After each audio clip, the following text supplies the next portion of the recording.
మాది అనంతపురము. నా పేరు పెన్నోబులేసు.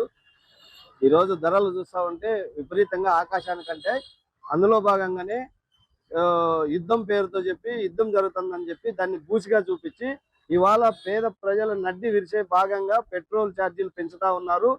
ఒకసారి పెంచారు, రెండోసారి పెంచారు, తర్వాత మూడోసారి పెంచారు. అంటే ఈ మాసంలోనే అంటే ఈ నెలలోనే 3 సార్లు పెంచితే పేదల పరిస్థితి ఏంది? ఆటో ఎక్కాలంటే ఛార్జీలు పెరిగాయి.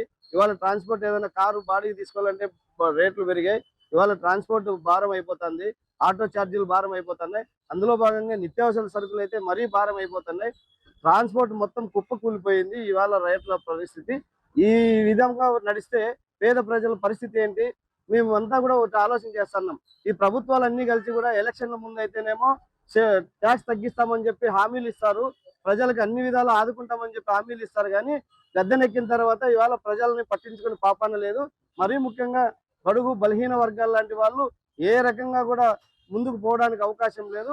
కొనాలంటే ఆకాశానికి పెరుగుతున్నాయి ధరలు. కాబట్టి మేము ఒకటి ఆలోచన చేస్తా ఉన్నాం. ఈ ప్రభుత్వాలు ఏమన్నా పేదల పట్ల ఆలోచన చేసి ఏమన్నా 100 రూపాయల లోపల ఏమన్నా పెట్రోల్ డీజిల్ తగ్గించే అవకాశాలు ఏమన్నా ఉన్నాయా? ఈ గవర్నమెంట్ కి చిత్తశుద్ధి ఉంటే ఖచ్చితంగా పేదల పైన రేట్లు తగ్గించి ప్రజల పరిపాలన చూడాలని చెప్తా ఉన్నాం. ఈ పెట్రోల్ పెరగడం వల్ల ఎందుకంటే సామాన్యులు చాలా ఇబ్బంది పడుతున్నారు. ఇది అక్కడ మనకి ఇరాన్ అక్కడ యుద్ధం జరిగిందని మనకి తెలుసు సెంట్రల్ గవర్నమెంట్. కానీ సెంట్రల్ గవర్నమెంట్ అన్ని చోట్ల అన్ని రాష్ట్రాలకు పెంచింది. కానీ మన రాష్ట్రంలో ఆంధ్రప్రదేశ్లో ఎక్కువగా ఉంది పెట్రోల్ రేటు కానీ డీజిల్ రేటు కానీ. ఇది సామాన్యులకు చాలా ఇబ్బందికరంగా ఉంది. పేద పిట్ట రైతులకు కానీ అందరికీ ఇబ్బందిగా ఉంది. మేము మా నిరుద్యోగులకి అన్ఎంప్లాయ్మెంట్ వాళ్ళకు కూడా పెట్రోల్ పోవాలన్నా కూడా చాలా ఎక్కువగా కాస్ట్ ఎక్కువ ఉంది.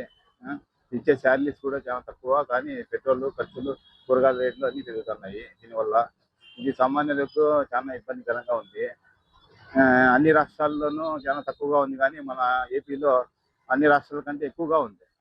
దీనివల్ల అందరూ సామాన్యులంతా చాలా ఇబ్బంది పడుతున్నారు. ఇది వెంటనే రాష్ట్రం తగ్గించాలని కోరుకుంటున్నాను. పెట్రోల్ ధరలు పెరగడం అనేది సామాన్య ప్రజలకు చాలా ఇబ్బందికరంగా ఉంది. ముఖ్యంగా మిడిల్ క్లాస్ ఫ్యామిలీలు, లో క్లాస్ ఫ్యామిలీలు దాని మీదే ఆధారపడి బతుకుతూ ఉంటారు. ఆటలు నడుపుకొని కానీ బండ్లలో ఏదైనా ఉద్యోగాలకు పోవాలన్నా కూడా వాళ్ళకు వచ్చే చాలీ జీతాలతో ఇంత పెట్రోల్ పెరిగిన ధరలతో చాలా ఇబ్బందులు పడుతూ ఉంటారు. కుటుంబాలను పోషించుకోవాలన్నా కూడా ఇబ్బందుల పరిస్థితి. తినడానికి కూడా ఇబ్బంది పడతారు. సరుకులు పెరుగుతాయి, ధరలు పెరుగుతాయి కదా. పెట్రోల్ పెరిగిందంటే ఆటోమేటిక్గా అన్ని వస్తువులు కూడా ధరలు పెరుగుతాయి. అది కూడా సామాన్య మానవానికి చాలా ఇబ్బందికరంగా ఉంటుంది. ఇవన్నీ గవర్నమెంట్ ఆలోచించి దీని మీద చర్యలు తీసుకోవాలని కోరుకుంటాం. 115 రూపాయలు పెట్రోల్ అయింది. మరి నాకు వారానికి మామూలుగా 600 అవుతుంది. ఇప్పుడు నెలకైతే 2400 అవుతుంది. మళ్ళీ ఎత్తుకుంటే 3000 నుంచి 3500 అవుతుంది. మరి నేను మామూలు ఒక సామాన్య పౌరుడు. మరి ఈ విధంగా పెట్రోల్ అంతా పెంచుకుంటూ పోతే ఇది ఏందో మాకైతే అర్థం కావడం లేదు. మరి మా బాధను తీర్చేవాడెవరో ఆర్చేవాడెవరో మాకేం అర్థం కావడం లేదు. మరి పెట్రోల్తో పాటు అన్ని ఏమేమో పెంచుతారంట.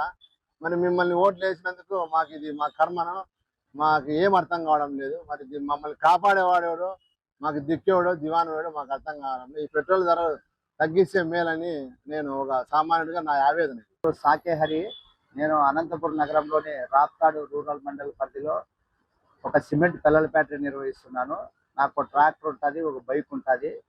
మరి ట్రాక్టర్కి సంబంధించి డీజిల్ వేయించాలంటే డీజిల్ ధరలు పెరగడము, మళ్ళీ 2 వీలర్లో తిరగాలంటే పెట్రోల్ ధరలు పెరగడంతో గతంలో ఉన్నటువంటి ధరలతో పోల్చుకుంటే కూటమి ప్రభుత్వం అధికారంలోకి వచ్చిన తర్వాత విపరీతంగా ఈ పెట్రోల్ డీజిల్ ఇంట్లో ఉన్న గ్యాస్ ధరలు పెరగడంతో చాలా ఇబ్బందులు పడుతున్నాము. ఇది చాలా బాధాకరం. మరి ఇప్పుడున్న పరిస్థితుల్లో అంతంత మాత్రంగానే వ్యాపారాలు జరుగుతున్నాయి. మళ్ళీ వ్యాపారాలు జరిగే క్రమంలో ఈ డీజిల్ ధరలు పెట్రోల్ ధరలు పెరగడంతో నెల ఖర్చులు దాదాపు 10 నుంచి 15,000 రూపాయలు అదనపు భారంగా మారింది. మరి ఇదే మిగులు కూడా మాకు 15-20 వేలు మిగులుతుంది. అట్లాంటప్పుడు ఈ డీజిల్ పెట్రోల్ ధరలు పెరగడంతో ఆ వచ్చే ఆదాయం మొత్తంగా ఈ ధరల మీద పడడంతో మా పరిస్థితులు చాలా దారుణంగా ఇబ్బందికరంగా ఉంటున్నాయి.